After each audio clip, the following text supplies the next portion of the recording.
So the Brewers rotation takes a big blow. The Giants were on the wrong side of history, and Pete Alonso proves me wrong. What is up, you guys? Welcome back to the channel. Before we get into those topics, please leave a like on the video if you enjoyed. Next, go over, smash the red button, go subscribe. That is the best way to show your support here on the channel. Then go over, ring that bell, get notified so you know when exactly I am uploading great baseball content here on the channel. And finally, if you want to get active, go down below in the comment section. I would love to hear your thoughts on all the stories I'll be covering here today. So first, unfortunately, in a rare turn of events, I have to say I was proven wrong. Yes, I am not perfect, unfortunately. I am wrong when it comes to Pete Alonso. I thought that this guy was really a one-year wonder. I mean, his rookie year was very, very impressive. Obviously, with the 53 home runs and the 120 RBIs. His second year was a disappointment, even, with the COVID, playing a big factor in it. He only drove in, 35 RBIs that year in 2020. Then in 2021, it was a nice bounce back season. He got back over the 30 home run mark, but was unable to reach and eclipse the 100 RBI mark. So it was an okay season for Pete Alonso. And I was very, very skeptical of Pete Alonso. In fact, my buddy Hayden from Mets Talk with Hayden, he's a big Pete Alonso fan. I mean, he thinks he's the next Babe Ruth, essentially. I mean, he didn't say that, but, I'm just exaggerating, a little bit what he thinks of him. And I always give him crap, in the beginning of the year. He's not going to amount to much. He ain't nothing, blah, blah, blah. He's a one-hit wonder, whatever. He's not a home run guy. This was just a one-year phenomenon. It wasn't legit, whatever. I was giving him all the crap in the world, and he kept saying, he's legit.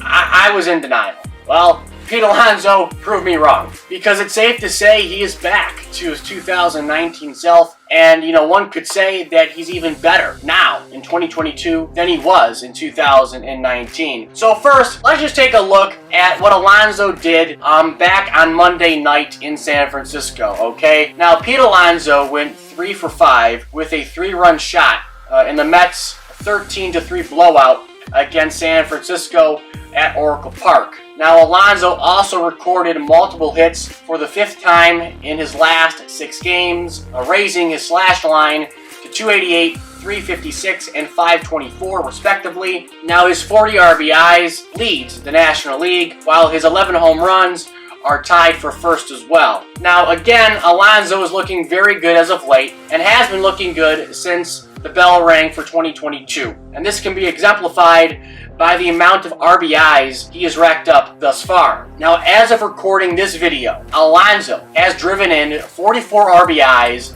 in just 40 games played. That means Alonso has driven in at least 1 RBI in all but 4 of the games the Mets have played thus far here in 2022. That is astounding, producing at one hell of a clip. You can also think about it in this way. In 2020, Alonso played in only 57 games in the COVID season, and he was only able to rack up 35 RBIs in 2020. However, this year, Alonso has been able to drive in 5 more RBIs in 13 less games than he did back in 2020. I mean, he is off to one hell of a start. So once again, I was totally wrong when it comes to my evaluation of Pete Alonso and him being a major, run producer in this league, and obviously right now he is one of the best at it. So my apologies to Mr. Pete Alonso, my apologies to Hayden. Man, he had all the confidence in the world in this guy. Me, not so much, but hey, if I'm gonna be wrong when it comes to something, might as well be wrong when it comes to Pete Alonso and him doing well. Now next, the Brewers rotation have taken its first big hit of the season, as Freddy Peralta has suffered a posterior shoulder strain, which will force him to miss a significant amount of time, according to manager Craig Counsell. Now, Counsell says, quote, he will be back this season, but it's going to be a lengthy absence.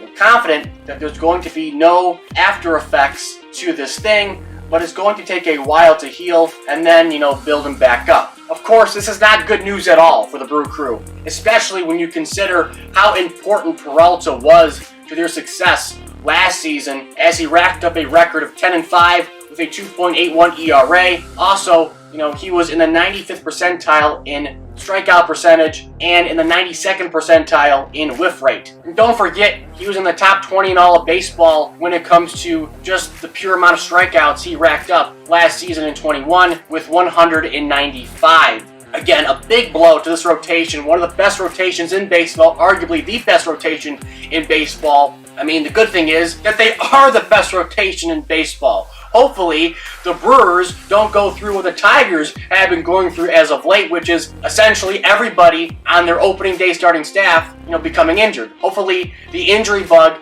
is just isolated to Peralta here, does not, spread over to a guy like Corbin Burns or Brandon Woodruff. Now, topic number 3, the Giants were on the wrong side of history as they called upon rookie outfielder Luis Gonzalez to come on and pitch in the 9th inning for the second night in a row during their 13-3 shellacking at the hands of the Mets. Now, Gonzalez became the first position player to pitch in back-to-back games since the expansion era began, of course, that being 1961. Now, for reference, Gonzalez has appeared in 3 total games on the mound this year for San Fran. And now these 3 pitching appearances have Gonzalez in a 3-way tie for the most by any Giants position player in their history. The other 2 are held by Jack Dunn back in 1902 and LaRue Kirby. He did it back in 1912. Now, the most a position player has ever appeared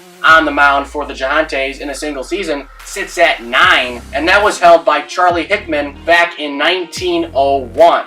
Finally, it seems that the former MVP Mookie Betts is long past his season-starting slump because last night the Dodger outfielder smacked 2 home runs against the Nationals. Now, the first home run came in the top of the second with 2 men on and LA down by a run. Betts ended up cracking a 2-run shot to left field to give LA the 5-3 lead. Then, in his next at-bat in the 4th, Mookie blasted a solo shot, essentially in the same spot as he parked his first. Now, this one gave the Dodgers an 8-run advantage. Now, just so you guys understand just how much an improvement Betts has made in a matter of a month, Mookie was homerless between April the 8th and the 20th. However, between April the 21st and May the 24th, Betts has hit 12 home runs. By the way, his 12 home runs gives him the league lead